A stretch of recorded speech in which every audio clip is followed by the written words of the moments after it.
Passionate about group advocacy. Justin will share about how young people can create meaningful impact through leadership, community initiatives, and empowering others. Hello everyone, so thanks for being here. So I'm Justin, I've been a youth advocate in the educational sector for quite some time. Right. So I served in the secondary school as an advisor for the child learning program, my JC for education career guidance mentor, and also in NUS doing the principal trainer, and also how to manage Olympiads and contests.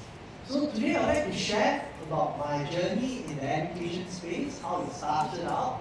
So I actually started out with one insult actually when I was in my secondary school. I did quite okay that time. And remember, I went back to my primary school, and there was this student, my parents said that you're from this secondary school are stupid. And my parents always say, those people who did better than you have a left one eye less, man. You have one arm gone, man. All of you all have two eyes, two hands, two legs. What makes you, lower than that or less capable than that? And so I pushed myself very hard. I go to the school that I thought you will go to because it's from Victoria School. Right? So I came to go to Victoria Junior College. I went there. He didn't go there in the end. I don't know why.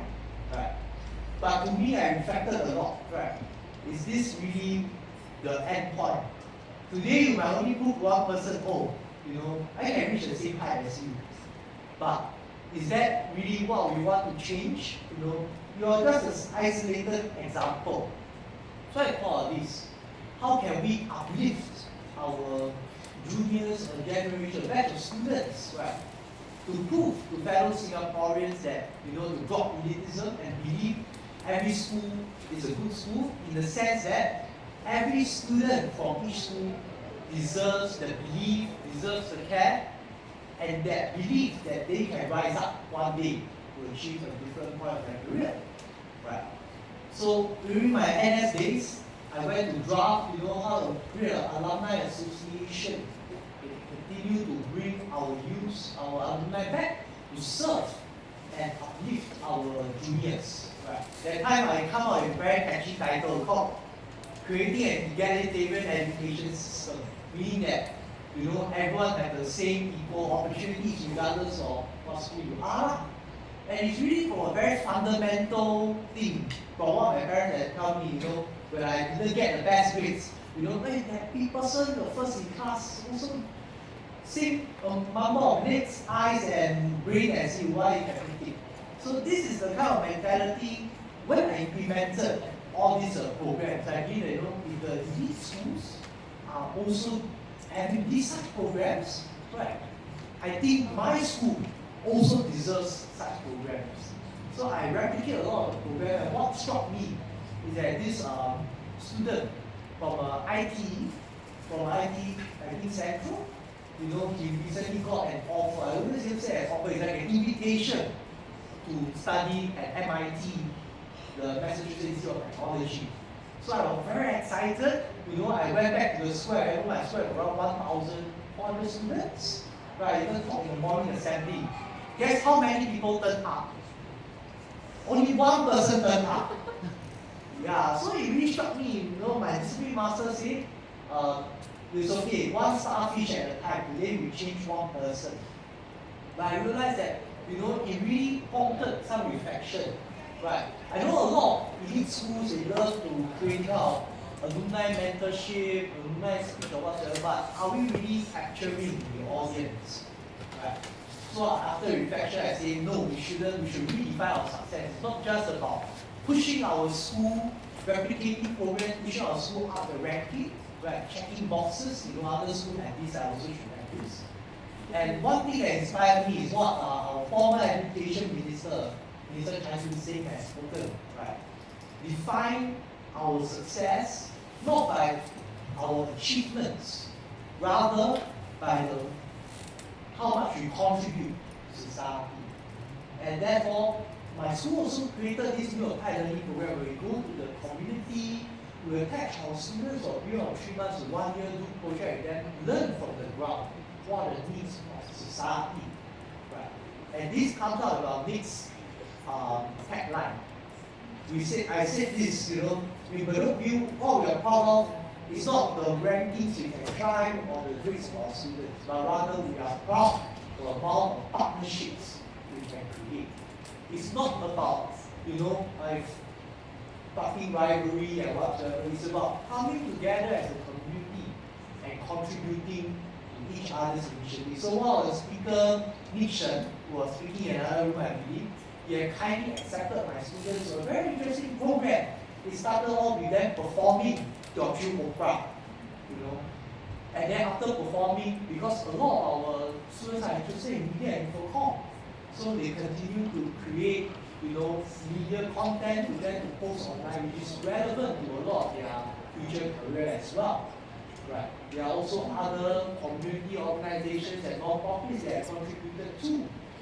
So that's why I say the strength of our school is not about climbing grades or whatsoever, it's about how good we are in connecting with society and addressing their needs. Right. And then the next one I came about, actually recently I invited some of my Victoria JC juniors to come to the Hillview to do it. Right.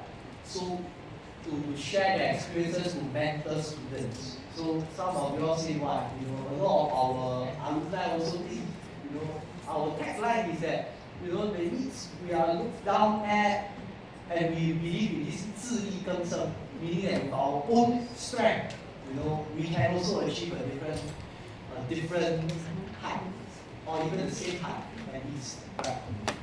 So I said this, in our school we don't create rivalry, we create opportunities to work together. It's not about creating an us versus them mentality, labeling them as an enemy and trying to achieve their height. No. What I want is everyone come together, regardless of the background, regardless of the school, and let everyone know when we all work together, there's common cause like the social project, volunteer project, whatsoever. You all will think, what advantages they have, right? What are the strengths and weaknesses of each other, different perspectives, and you all learn to appreciate each other. Sometimes I always say that, when different schools meet together, it's often for a competition, right? You are rivaling against each other. But with the power of volunteering, with the power of creating social projects, entrepreneurship, is when a lot of times people from these different backgrounds contribute to this common cause, learn how to work together, and realize each other's values. And this is really a big thing about creating social harmony. And of course, the last thing that I brought up is about innovation and innovation over grades. Something like that. I remember my senior vice president of NUS or entrepreneurship mentioned this, that if we cannot avoid AI replacing all jobs, can we train our students to create jobs instead, be entrepreneurs? I know this is far-fetched, but I believe this is an increasingly relevant perspective. Right? AI is squeezing entry-level jobs, right? And people are thinking about how to replace AI, to lower push-down costs. Can we create a batch of entrepreneurs? They are hard to this country. They are able to think about not just using AI to replace human, but how can we create better quality jobs to support our local entrepreneurship system, right? To create more valuable jobs for our fellow citizens, patriotic entrepreneurs, right? So in the school level, what I've been doing is also with bring mentors, industry mentors to come in to create programs. And whatever program they created, of course, we will reward them, find partnerships, find funding to support them to realize their dreams. So I'm very excited, this is only in the secondary school level, and so many things are being put in, not just on the academic, but also at the non-academic level. So this is largely what I'd like to share today, right? Hopefully some of the youth here in your team to learn more about how can we create such a better education system together. Feel free to approach and then we can have a great discussion. Thank you so much.